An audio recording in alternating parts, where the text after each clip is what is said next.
Ashama harka fuunee irraan barnoota tokko qabadhee isin dhufeetiin jira. Hanga dhuma barnoota kanaatti nu wajjin turaan affeerraa kiyya. Barnoonni kun maaliif akka taate akkaataa TikTok ittiin banatan TikTok akkaawuntii keenya akkamitti akka banannu isin garsiisaa nu faana tura. Nu appiin TikTokii isaa kana appii haan tu'ina. Achiin booda kana nu fidaa kan inni as keessa wantoota daawwachuu barbaaddutu jira. Minii fi diraamaa, ispoortii, maalmaal daansii, muuziqaa, deeyil, fuud, aartii wantoota adda addaatu jira. Kanneen keessaa hafee irratti hubataa. Anammaa hundan filadhu koomeedii, ispoortii haala kanaan filadheetiin jira. Achi booda next jettanii haala kana si fidaa. Achi booda staart wayiteechi ayyoona itti kan dhaabbattee eeggataa. Achi booda haala kana si fidaa kanatti achi booda gama bitaatti gama mirgaatti jiru kana profaayil jiru kana edita.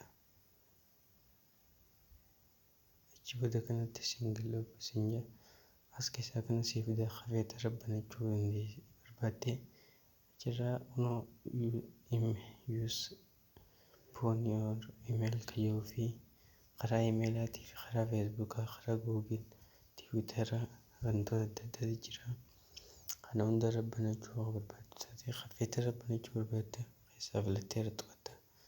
Irra bareedaan immoo karaa googil akkaawuntii kana gara googil kanaan filadhee tiwiitar irratti achi booda teessee eeggataa. Haala kanaan karaa wantaatti si geessaa. As keessaa imeela kee karaa rabbanachuu barbaaddu san irratti wiixaa. Anamma imeela kiyya filadheetiin jira. Haala kanaan eeggataa hanga inni siif dutti. Obsumaan eeggataa.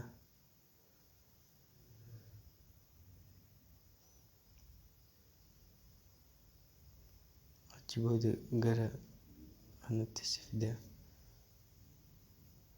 Kan booda TikTok keessan banattanii jirtanii maatii keessan horachuu dandeessan.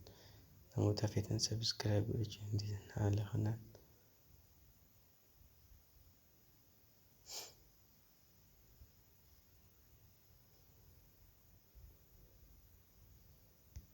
bakka kana jala dhufnee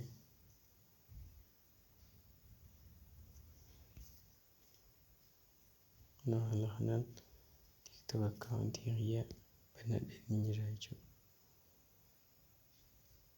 Nuti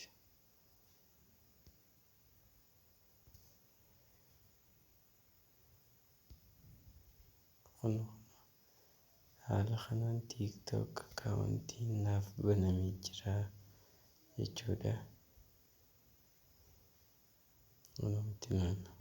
Alaamuttiin oroo jira. Achi booda namoota feetu kana follow godhatte namoota feetu barbaaddu bichaa kana follow godhachuu dandeessa.